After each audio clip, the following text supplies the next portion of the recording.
Hi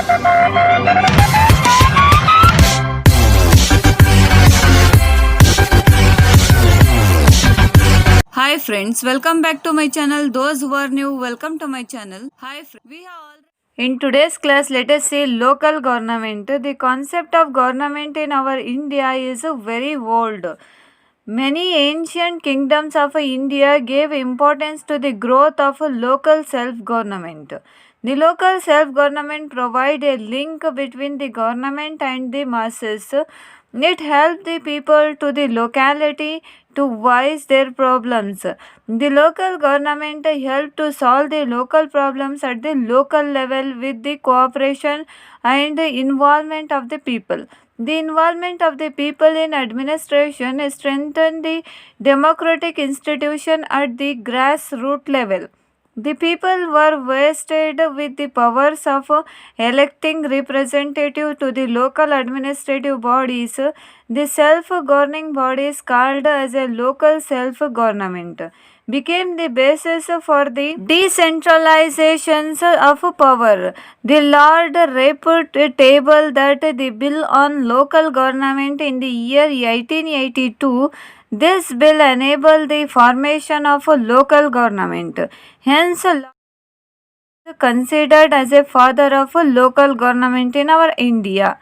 Act of 1919 and 1935 passes by the British provided more power to the local self-governing institution in our India.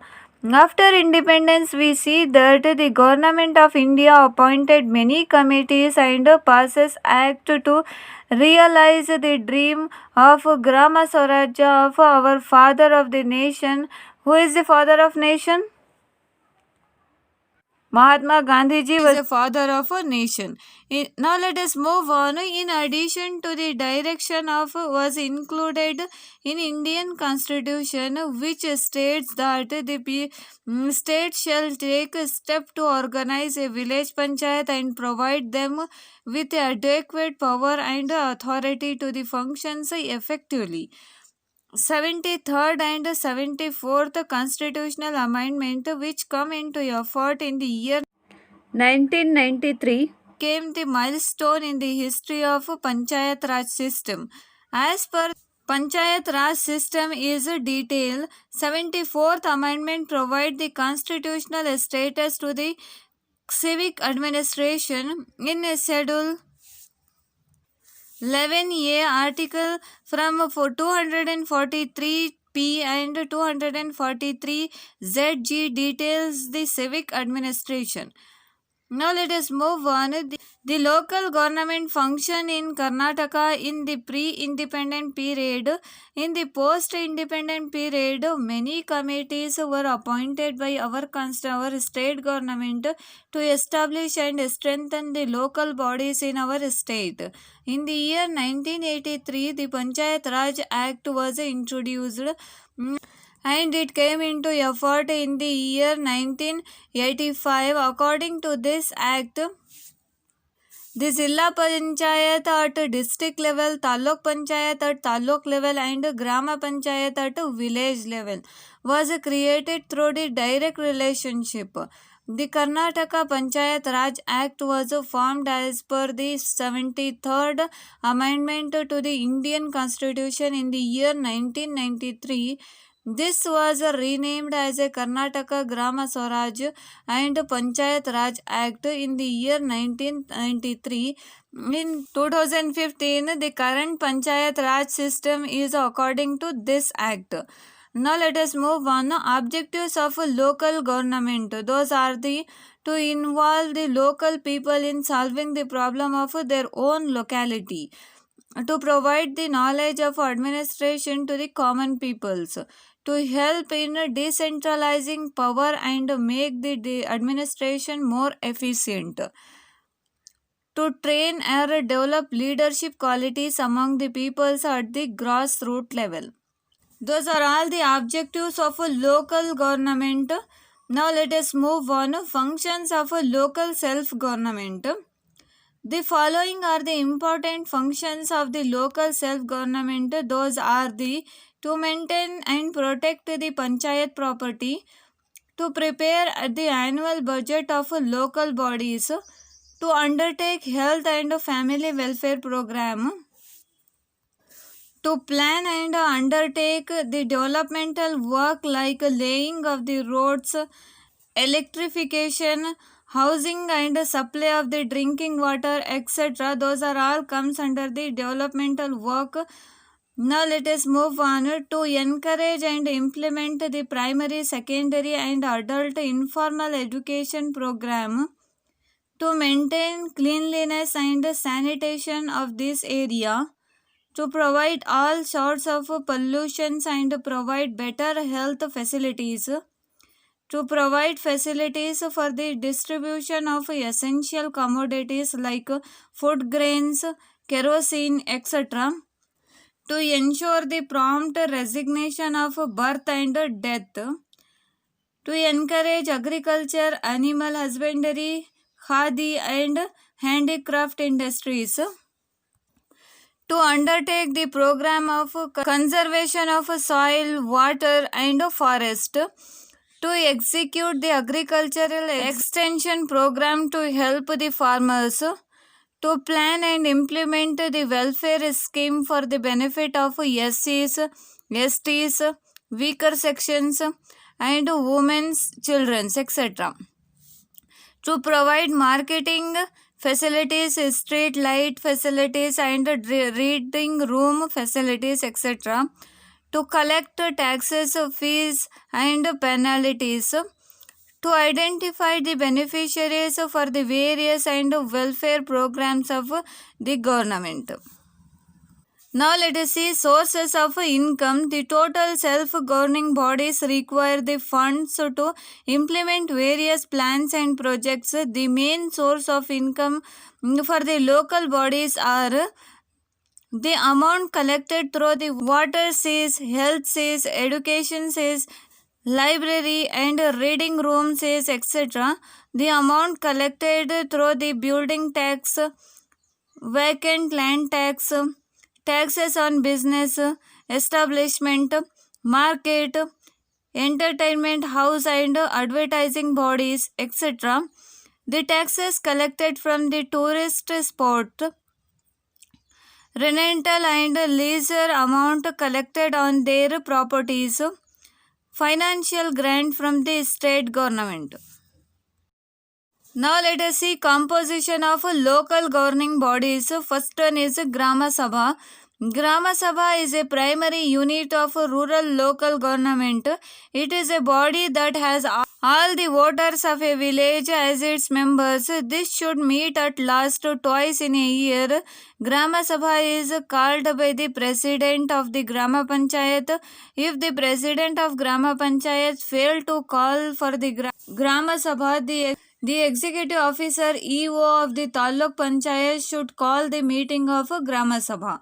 The Grama Sabha is presided by either the president of the or the vice president of Grama Panchayat or any voter member of the Sabha. Villagers discuss the various problems of the village, measure taken to the address them and also to future plan of action needed. The Sabha has chooses the eligible beneficiaries for the welfare scheme. The term of the Grama Panchayat is 5 years and the term begins from the date of first meeting of the Grama Panchayat.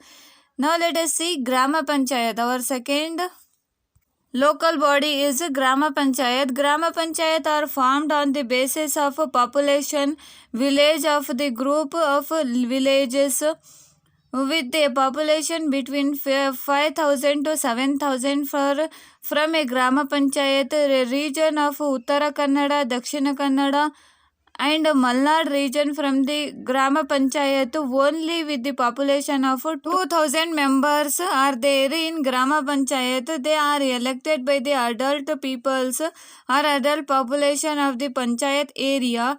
Non-representative of 400 voters is elected. The reservation is provided in scheduled caste, scheduled tribes, backward classes and women's, etc.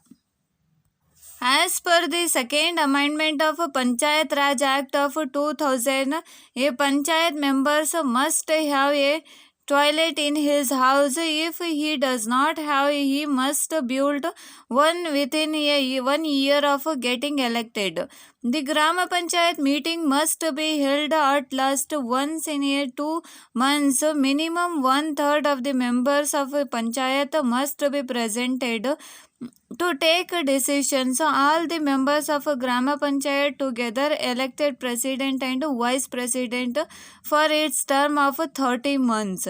The president presides over the meeting of a Grama Panchayat, and in his absence, the vice president manages the deliberation and reservation policies is applicable to the post of president and vice president.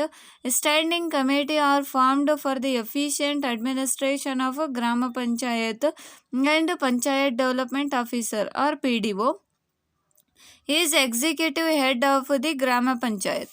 The Taluk Panchayat. Taluk Panchayat or Panchayat Raj Act of 1993 provides an opportunity for the creation of a Taluk Panchayat at Taluk level. We already studied that the village Panchayat at village level, Taluk Panchayat at Taluk level, and Zilla Panchayat at district level. Those are all the governing bodies. The Taluk Panchayat comprises of the members directly elected by the eligible voters. The number of the members in the Taluk Panchayat is based on the population of that taluk. There is no elected representative for every 12,500 to 15,000 voters. Reservation is provided for SCs and STs. In this area, we see the reservation was provided for SCs, STs, backward communities and women also. It based on the fifth of the president of Grama Panchayat serves as the member of Taluk Panchayat. The president are chosen through the lottery system. Basically, president is selected through the lottery system. They are nominated on the rotation basis for a period of 1 year. The nominated members have the right to vote and participated in all meetings except those the election of the president and vice president takes place and the no confidence motion is tabled. The term of the Taluk Panchayat and members is 5 years. The term of the Taluk Panchayat is 5 years. They have the right to resign or it can be removed by the government.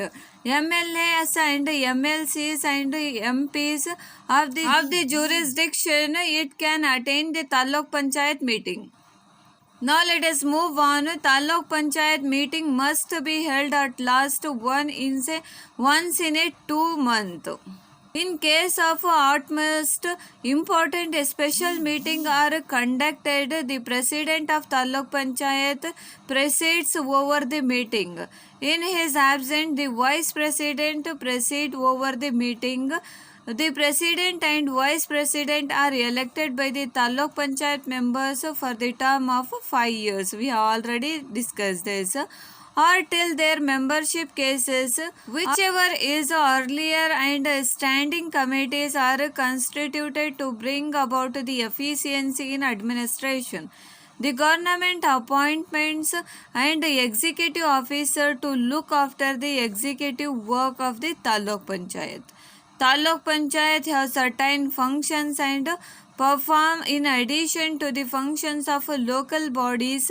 Those functions are, now let us see, to consolidate the annual plan proposal of the Grama Panchayat and submit to those to the Zilla Panchayat. To implement all the welfare programs suggested to ordered by the Zilla Panchayat or state government. Those are all the important and fruitful information about the Taluk Panchayat. Now let us move on. Zilla Panchayat. Zilla Panchayat are constituted at the district level to look over the administration. Earlier they were called as a district boards, and the members of Zilla Panchayat are directly elected by the peoples. of the district. The total members of the representative is vary from the district to district based on their population. In Kodagu, one member for the 18,000 population. In Chikmagaluru and Uttara Kannada district, one members for 30,000 population. In Bengaluru district, one member for 20,000 population, and other districts and one member for the 35,000 to 45,000 population. In addition to presence of the Taluk Panchayat, MLAs and MLCs and MPs are that district are the members of Zilla Panchayat. They can attend the meeting and vote. Here also we can see that the reservation is provided to the SCs, STs, backward classes, women's, etc. The term of the members is 5 years. Here the term of the member is 5 years. Zilla Panchayat meetings are to be held at last once in a 2 month. One president and one vice president are elected for a term of 5 years, only for the 5 years. The president of Zilla Panchayat is elected as a Adhyaksha. Zilla Adhyaksha presides over the meeting of Zilla Panchayat. In his absence, the vice president will preside over the meeting. The president has power to sanction 1 lakh rupee for relief measures during the period of calamities. When the natural calamities are there, on that time he can give the 1 lakh rupees or he can sanction the 1 lakh rupees to the peoples. It is applicable only for the calamities. 5 standing committees are formed for the efficient administration of Zilla Panchayat. Those Chief Executive Officer CEO equal to the rank of district commissioner is appointed by the state government to look after the executive works of the Zilla Panchayat. He took part of the Zilla Panchayat and meeting discussions. They have been right to vote. Now let us move on. Zilla Panchayat is like the district government. It has the vast power in the implementation of developmental programs and welfare schemes in district. All the developmental programs and schemes of the government are rotated through the Zilla Panchayat. In addition to those, it has the following functions. Now let us see some functions. Those are to create an atmosphere of mutual trust, confidence and cooperation between Grama Panchayat, Taluk Panchayat and Zilla Panchayat for successful implementation of the government projects and programs. To bring about the coordination among all the departments for the successful implementation of programs and also to supervise such a developmental work. To encourage and provide support for the establishment of cooperation society and cooperative bank, such other cooperative institutions. To execute the work as a direct by the government or the state government. Those are all the functions which are comes under the Zilla Panchayat. Now let us move on. Urban local bodies. There are many towns and cities in our state. Towns and cities are categorized as a urban area.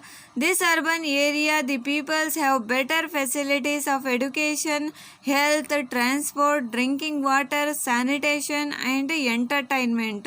At the same time, there are many problems are in the urban areas.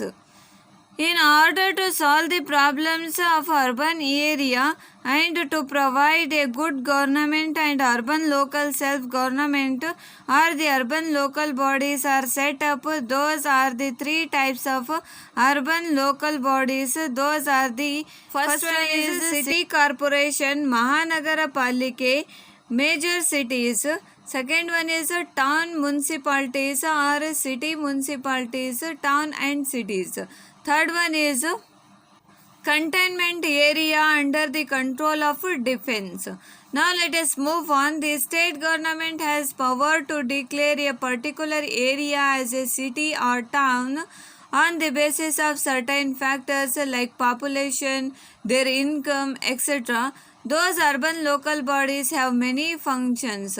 Those functions are to prepare budget and get the approval of the council, to look after the overall administration of the town or city, to prepare a good town and planning system and implement it, to provide good road transportation, water supply, electricity, education, market and health facilities, to maintain the cleanliness by providing a good sewage system and disposal of the urban waste, granting permission to build structure and maintenance of local body buildings and properties, registration of birth and death, to provide park and sports and entertainment facilities, to improve the living condition in a slum area by providing facilities, to establish orphanage, old age homes, beggars colonies, juvenile homes and child welfare center, to undertake and construct of a swimming pool, stadium, museum, bus station, reading room facilities, public libraries, veterinary hospitals, theatre of the cultural programs, wholesale market yard and crematorium, to a plan for a rainwater harvesting, to encourage cultural activities, to undertake measures for the improvement or the progress of backward classes and weaker sections, to encourage and undertake such a measures which can help to maintain the greenery, cleanliness, beauty of the towns or the cities. Those are all the functions of urban local bodies. Now let us move on. Sources of the income.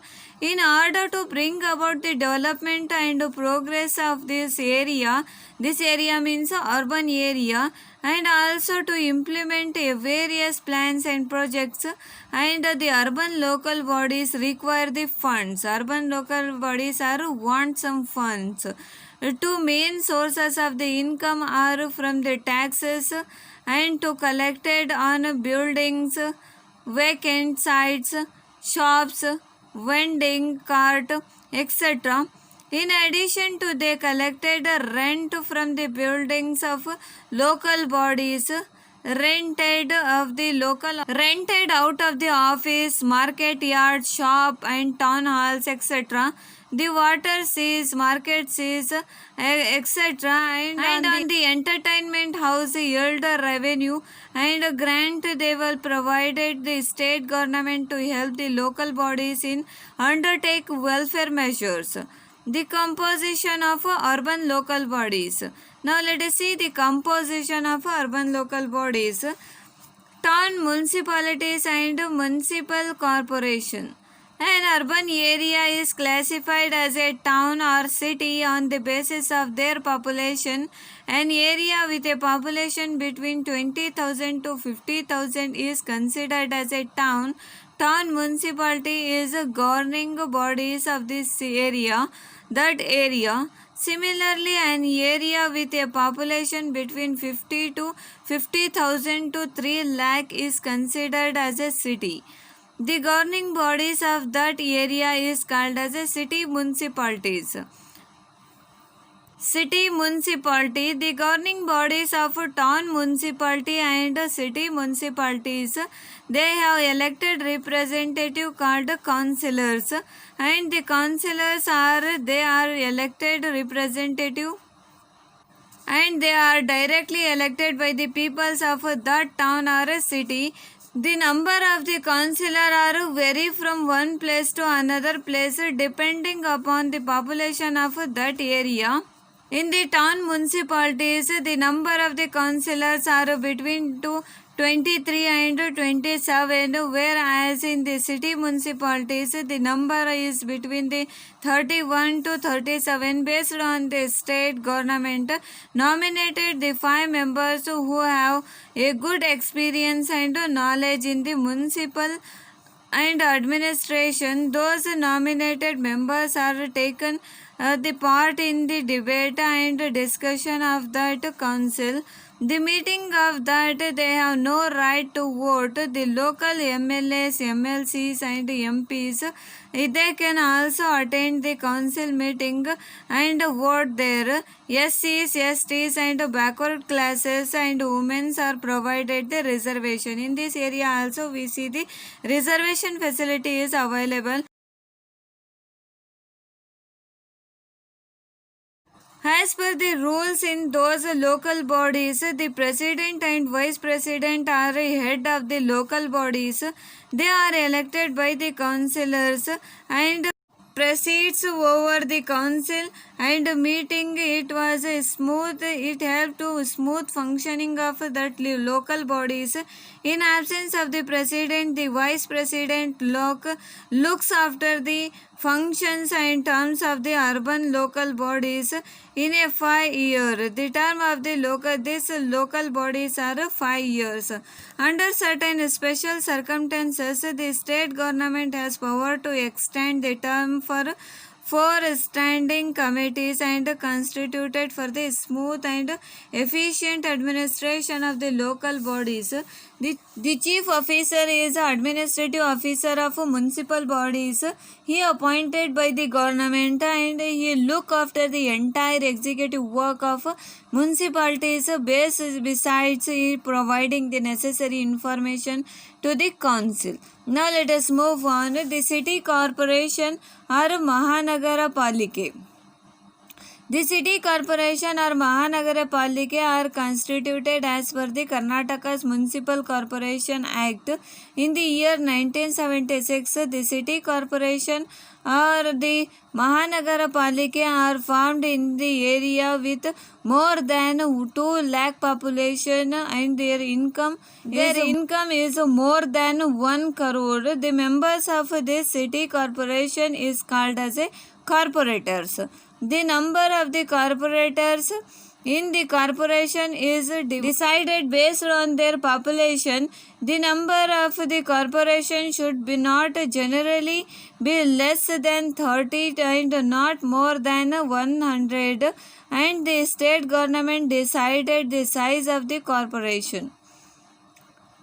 There are the 10 cities corporation and those are the Brahat Mahanagara Palike in Karnataka. Those are the Mysuru, Hubballi, Dharwad, Ballari, Belagavi, Kalaburgi, Davangere, Mangaluru, Shivamogga, Tumkuru, Vijayapura and Bengaluru. City corporation is called as a Brahat Bengaluru Mahanagara Palike BBMP. There are 198 corporators in BBMP. BBMP means Bengaluru Mahanagara Brahat Bengaluru Mahanagara Palike. Now let us move on. City is divided into a smaller electoral division called ward. One corporator is elected from each ward. The corporator are directly elected by the population of this city. The certain seats are reserved to the SCs, STs, backward classes and women. Besides the elected members, the state government nominated the 5 members possessing the good experience and knowledge in town planning, health, education, municipal administration. The 5 nominated members can be part in the corporation and the council of the meeting, but they have no right to vote. The MLAs, MLCs and MPs representing the area, when they also attend the meeting of the corporation, the council and vote. The term of the corporators is 5 years. and the term can be extended up into the 1 year by the state government depending upon the circumstances. The mayor and the deputy mayor are the leader of the corporation. They are elected by the corporators. Their term of office is 1 year. The mayor presides over the corporation meeting. He or she take measures to implement the decision of the council of meeting. He or she establish the control over executive work of corporation. The standing committee are set up to bring about the efficiency in administration and also to assist mayor. The commissioner is the real executive of the city corporation. Generally he is a IAS officer. IAS means Indian Administrative Service, a cadre. He is appointed by the state government for the term of 3 years. He participated in the council meeting and provide the required information to the council, and he implemented and decide of the decisions of the council, and he assists the mayor in preparing the budget and also execute the function of a corporation.